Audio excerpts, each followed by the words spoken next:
Here we are.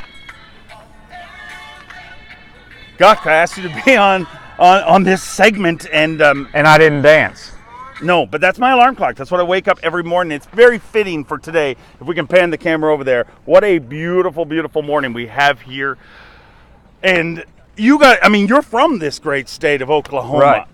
Is it going to happen? Everybody keeps talking about this lake exploding, and obviously with Brandon Lester with 26 pounds, you can't say it hasn't exploded, but it didn't to the extent that many predicted yesterday. Well, when we talk exploding, it's all relative, right? So we don't see a lot of 25, 27-pound bags on Grand Lake.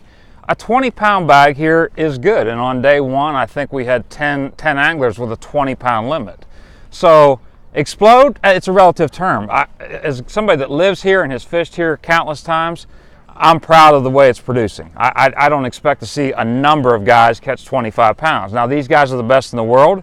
If we saw a handful of limits today that weighed 24, 25, it'd be mighty impressive, but I can't say it would shock me because we know the fish are coming to the bank. They're on the beds. These guys are the best in the world at catching them. And the problem here, Dave, when you talk about weight, is this lake doesn't have a lot of 7, 8, 9-pound fish. So it's hard to get up to that 26, 28, 30-pound bag that you'd get at a place like Gunnersville or these giant bass factories. Here, you're talking about loads and loads of 4-pounders, 5-pounders. And in a lot of tournaments I've fished here, you catch a 6-pounder in a 200-boat tournament here, you may very well win big bass. So the weight just doesn't live here, but we've got tons of 4-pounders and 5-pounders. Yeah, I mean, a 3-pounder is not a hard fish to catch. I mean, and that's what you saw. You guys saw guys with 15 pounds a day that went home from this tournament.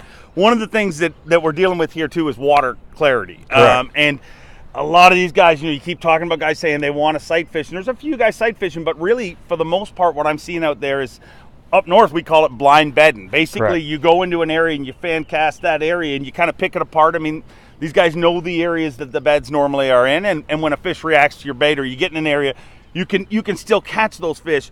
But really, if this water cleared up, I mean, it could be insane. Can it clear up by tomorrow? Do you think? I don't think it will. No. I did a pre-tournament story with Gerald Swindle and Mike McClellan, 2 veteran anglers. McClellan fishes here a ton, and I asked the question. I said, how many bass? What percentage of the bass weighed in this week will be caught from beds that anglers can visibly see? And Swindle said, 2%. And McClellan said, I'll go as high as 5%. It's just like you said, fish are on beds, but visibly seeing that fish, looking at that fish to catch that fish, it's really more of a blind deal. You know where they should be, so you cast shallow and catch them. But as far as guys staring them down, and it's the weird thing here at Grand this week is, normally the dam area, as is the case with most reservoirs, it is clear. We get dingy water up here, mid-lake, the rivers. The Elk River's clear, but it's really not clear anywhere on this lake this week. And that's kind of peculiar for Grand Lake. Typically, we have enough clear water they could see them. What's causing it? Is it just runoff? What is causing that? I'm not real sure. Some of it almost looks like there's a little bit of algae in it where I'm staying mid-lake. And the first thing I thought when I checked into my little cabin down there this week, I walked down the dock, and the first thing I went, holy cow, they're not going to see them very well this week. And that's an area down there where you should be able to see a fish on a bed in a foot of water here.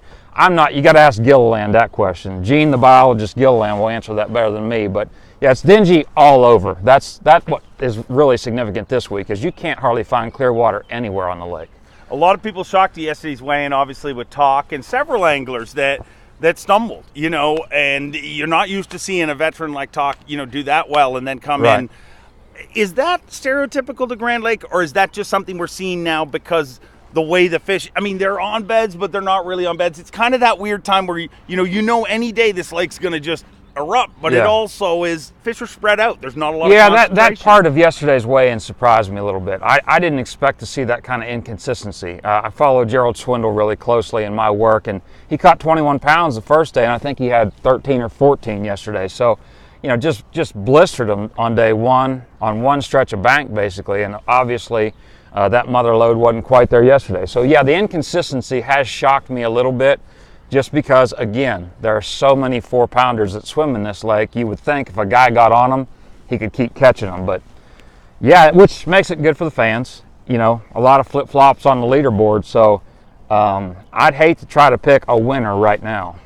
Well, we don't have to pick a winner right now. We just got to talk about all sorts of stuff, and we have done that. We started with 108 anglers, cut it down to 50, 12, move on after today. If I was a professional, I would open this interview by introducing my guest, Guckstar, right here. But I'm Dave Mercer. This is Alan McGuckin, and we will see you whenever.